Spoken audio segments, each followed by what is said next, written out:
Hello students. In our previous class, we discussed about the meaning of marginal costing, concept of marginal costing, various definitions of marginal costing. We also discussed how to calculate cost per unit. Now, in this class, we will be discussing significance of or advantages of marginal costing. The main advantages of marginal costing are as follows. The first advantage is to control the cost control.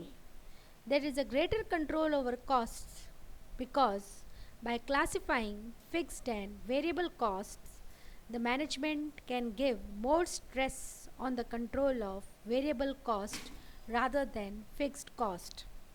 This is so because variable costs are easily controllable and pay less attention to fixed cost, which may be controlled by the top management to a limited extent. The second significance is there is uniformity in valuation of stock. In marginal costing, stock of work in progress and finished goods are valued only at variable costs. Thus, no fictitious profits can arise due to fixed cost being absorbed and capitalized in unsold stock. This is because marginal costing prevents the carry forward in stock valuation of some portion of current year's fixed cost. Stock valuation in marginal costing is therefore more realistic and uniform.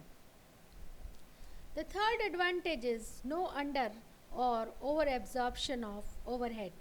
Since fixed costs are excluded from product cost in marginal costing, the problem of apportionment does not arise, and also no question of under or over absorption of overheads arises.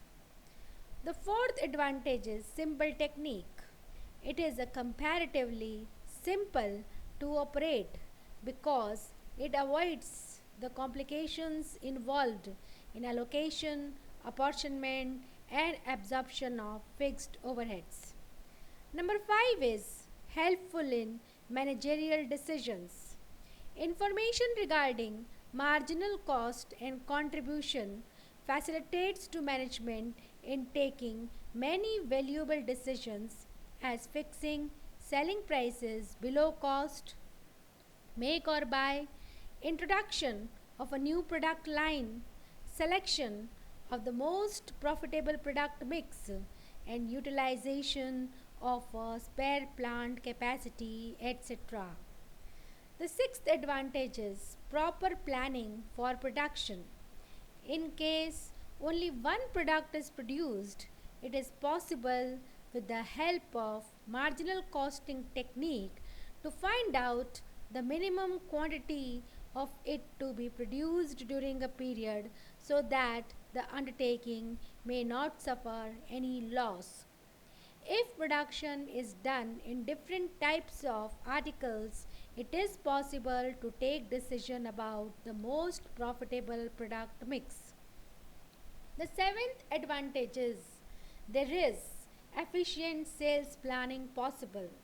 This technique helps in planning the sales in the most profitable manner by knowing what minimum quantity of product be sold so that the business does not sustain loss. Marginal costing helps in fixing the selling price. The study of different situations is possible. For example, what will be the profitability by increasing sales quantity and reducing selling price? If more than one type of articles are produced, marginal costing can help in determining the best sales mix. The eighth advantage is proper profit planning possible. This technique helps in planning the profits by finding out the following. Number 1, The sales needed to earn a target profit, the selling price at which the product be sold to earn a specified profit. Third, ascertaining the best and most profitable product mix under different circumstances. Fourth, if there is any key factor related to production, planning for profit possible by keeping that factor in mind. So, these were the advantages of marginal costing: cost control, uniformity in valuation of stock, no under or over absorption of overhead. It is a simple technique, it is helpful in managerial decisions, there is proper planning for production, efficient sales planning is possible, and the last one is proper profit planning is also possible if marginal costing is adopted by any industry. Now, there are certain limitations also, there are certain disadvantages also of marginal costing. Number one is there is it is difficulty in application. It is very difficult to apply this technique in industries where large stocks of work in progress are lodged up. If fixed overheads are not included in the valuation of work in progress, there may be losses in each year. The second disadvantage is there is difficulty in segregation of fixed and variable elements. In practice, it may be difficult to segregate all cost into fixed and variable components such as amenities to staff, compensation and bonus to workers, etc. There is also improper basis of pricing. Under marginal costing, it ignores the danger of too much sales being made at marginal cost or marginal cost plus some contributions, as it may result in overall losses. The fourth disadvantage is it also ignores time factor. By ignoring fixed cost, time factor is also ignored.